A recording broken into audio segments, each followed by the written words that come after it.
Another fight on the September 4th card is Tom Aspinall. He's back. The Brit is back, the big heavyweight, and he's fighting Sergei Pavlovich, who he has called out before. They finally got the fight together after he absolutely dismantled Andrei Arlovski. So Pavlovich is coming off wins over Gom and Maurice Green. His only loss on his record is to Alistair Overeem.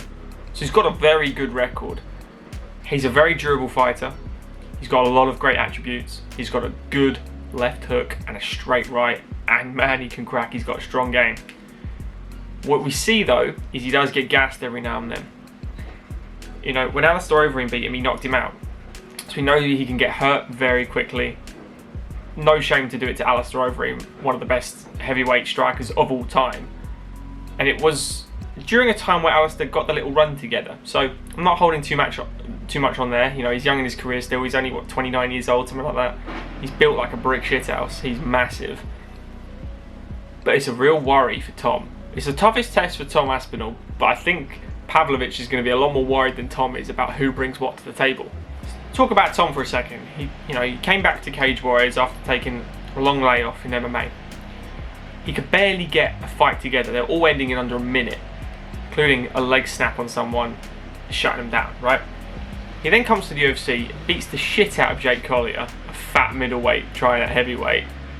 Bordeaux smashes, lights him up, and you're like, okay, this is getting out of hand now. You need some time in the octagon, you know? Fights Andrei Arlovski, first round, nearly finishes him, unloads, gets a bit tired, and he goes, it was like hitting concrete. Andrei Arlovski did the veteran thing of, you know, shield up, cover yourself so well that you're burning the other guy out, and you might have an advantage in the later rounds now because he's just thrown everything but the kitchen sink. Shane Carwin, Brock Lesnar comes to mind. Shane nearly killed him about 5 different times in that fight. Didn't happen though, did it? And then Brock arm triangles him later on, you know, whatever. But you see the point. What was really impressive about Tom is that he realised, okay, I'm not finishing Andrei like this and I'm using too much energy. Let's take him down. He ran at Andrei Arlovski, who's not like the easiest person in the world to take down, the big guy. Slams him against the cage and gets a very unorthodox rear naked choke within a few seconds and chokes him out. Makes him tap. Doesn't choke him out, but makes him tap. What people don't know about Tom is his dad is a jiu-jitsu guy.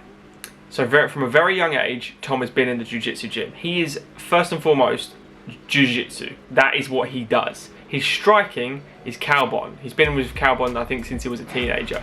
Same as Darren Till, you know, Mike Grundy, you know, there's a lot of them there. Terry Etten, probably the first on the UFC scene, really. The guy that's known, unfortunately, about getting wheel kicked by Barboza.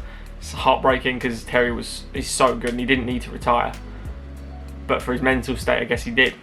The thing about Tom Aspinall is he's so quick. He's so quick for a heavyweight. He moves like his old sparring partner, Tyson Fury. I should say his sparring partner. Tyson's sparring, partner was Tom Aspinall for a bit because of the speed and the length and the range and trying to help him get better at boxing as well. So he's boxed with arguably the greatest heavyweight boxer at the moment. Tom Aspinall is so quick. His lateral movement, great. Striking, amazing. Jiu-jitsu, incredible. Takedown defense, takedown offense, cardio. He's in such good shape. If you check out his social media, you'll see the shape he's in. Again, I'm super biased. I'm going to be biased against this whole September 4th card. But Tom Aspinall, for me, is going to be challenging with the big boys at heavyweight very soon. He has all the skill sets to beat all of them. He's very much like an English Cyril Gane. He moves similar to Cyril. He's technical as Cyril. I think Cyril, at the moment, is a slightly better striker. But everywhere else in the game, Tom's better. Tom is better, hands down. He also has the capability to finish fights really quickly. Cyril likes to be patient. And they're the comparisons I'm going to make early on. I think Tom's going to smash Pavlovich to bitch. He's going to smash Pavlovich, and that's what he's going to do. First round for me, I think if he doesn't knock him out cold, he's going to choke him again, and that's what it's going to be. I think this is a first round win for Tom Aspinall. If it's not a first round, it's a Tom win all day. Put your smart money on Tom. What do you guys reckon? Let me know, guys, in the comments who you reckon's going to win and how you reckon Tom's going to win. That's what I'm going to say right there. Like the video if you have enjoyed it, guys. All praise Tom Aspinall, and we'll see you in the next one. Subscribe. Cheers.